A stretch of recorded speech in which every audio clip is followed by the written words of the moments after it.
Hello. If you're wondering what we're here for, it's to chat a little bit about basketball. If you have no interest in basketball, you can go ahead and click off the video. Go check something else out. Go watch what you want to watch. I'm going to talk about basketball for a second because I watched the season opener for the 2025-2026 NBA season. Um, Most of the games, game one was a lot closer and a lot easier to just lose myself watching. In game two, I definitely lost myself watching it, but for different reasons. The Warriors had a very good lead on the Lakers. But I'm going to talk about the first game. The Oklahoma City Thunder get their rings to start the 2025 season. Your 2025 NBA champions, defending champions, going up against the Houston Rockets with newly acquired Kevin Durant. Now, I'm going to pull up the stats of the game to refresh my memory on everything. But um, I know that it was a 1 point double overtime, just all out incredible game, potential for game of the year as the first game of the season opening night. Um, it it was hilarious watching it. At first, I was like, man, Shea is having a very slow start to this game, considering coming off the MVP. I don't know what that's all about. He flipped a switch so fast that I will not. I do not understand just the quick switch that he turned on. He was MVP Shea. I mean, 35 points, 5 rebounds, 5 assists, just in 47 minutes. I mean, a lot of big minutes from everybody as it was a double overtime game. Um, I thought the Rockets had the game won until the last 2 minutes of the game. I had a tweet ready to be sent out congratulating the Rockets on the win. And was it premature? Yes. Was there a crazy last 2 minutes?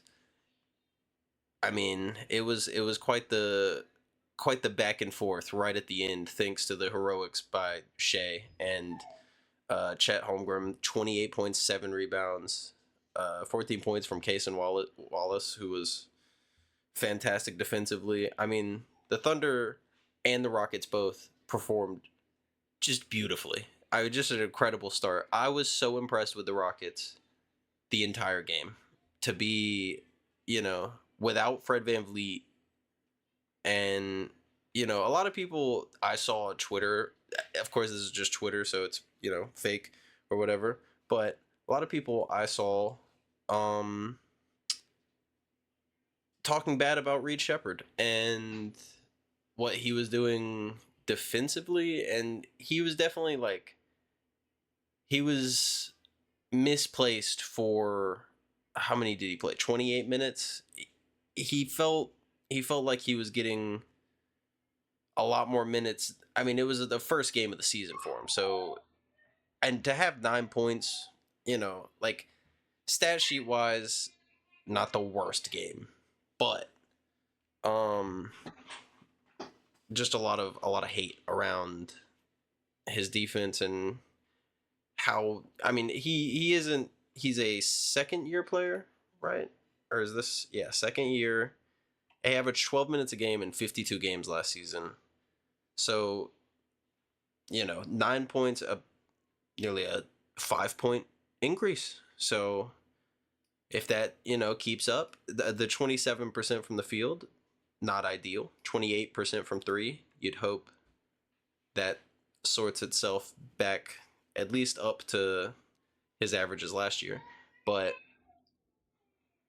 I mean, not. I think it was an all right first game for Reed Shepard.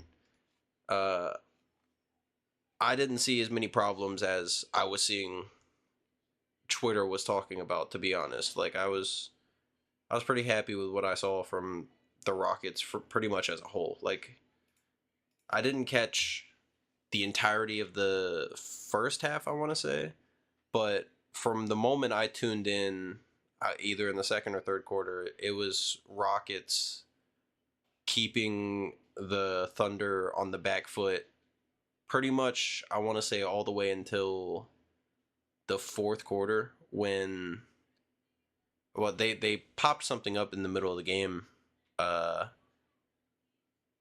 in the fourth quarter, that said the last time the Thunder had led the game, I believe, was 42-41, and it had since, I mean, they were in the fourth quarter, so I mean, I don't even know. I can't remember what the numbers were exactly when they took the lead back, but they took the lead back, ended up tying it, taking it to overtime, and then OKC in overtime just looked like they had way more gas in them to from the start, in my opinion. But um, the Rockets were able to keep at least a tie to go into a second overtime, and then that's where they ended up losing by 1 point, like just barely losing out again. Very close double OT game to start the season. I was just I can't understate how impressed I was with the Houston Rockets as a whole, facing the defending champion Oklahoma City Thunder. Um, the second game, I have a lot less words to say for it. Uh, Go Jimmy Butler, go Stephen Curry. Warriors won a 10-point game against Los Angeles where it pretty much felt like the Warriors had the game at all times. There was one point where the camera zoomed in on Luka Doncic, and it looked like he wanted so bad to have 50 and, you know, have 53 points instead of 43 and send it to overtime. He looked like he wanted to hoop for the win, but just there was a 13-point lead, or there was a 15-point lead, 12-point lead at that point, and they're coming from so far behind. It was an uphill battle. DeAndre Ayton was on the court, 10.6 rebounds, 0 assists.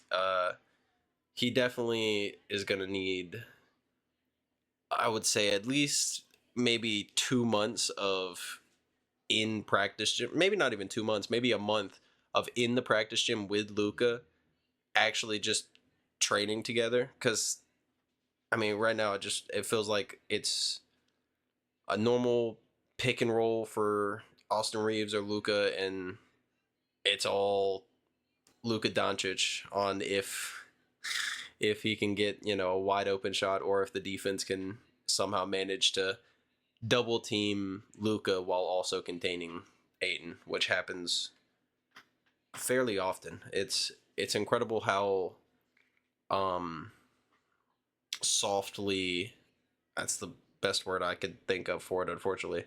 DeAndre Ayton rolls to the rim after setting a pick. He just goes at a very ginger pace, and it's not like he doesn't step on the gas tank whenever he finishes the pick and then goes toward the basket or does whatever. But I digress. It's the first game of the season. Lakers have 81 more games, and I'm pulling for them in probably 80. No, I can't pull for him in 80. I'd have to pull for him in at least like 78%, or 78%, 78 games, 79. They're going to have two Hawks games or one. Either way, they're going to lose that game because, of course, I mean, no doubt in my mind. Um, we'll see later on in the season, though. Uh, and yeah, again, go Jimmy Butler. 31 points, 4 assists, 5 rebounds. Let me just check the stats one more time because I want to see the free throws. That was the funniest stat that I saw. That was the best stat to me. 16 free throws, 16 free throw attempts. A perfect 16 for 16. And I mean, just beautiful. What can you say? I mean, every time I saw him get to the basket too, he just looked so comfortable, whether or not they fouled him or if he just got to shoot a layup or shoot a shot or dump it down. Like he looked like he felt extremely comfortable at every point in the game that I was watching. So he was very impressive that way too. Uh, Again, if you don't have any interest in basketball, sorry that you just sat through 10 minutes of me yapping and just going on about.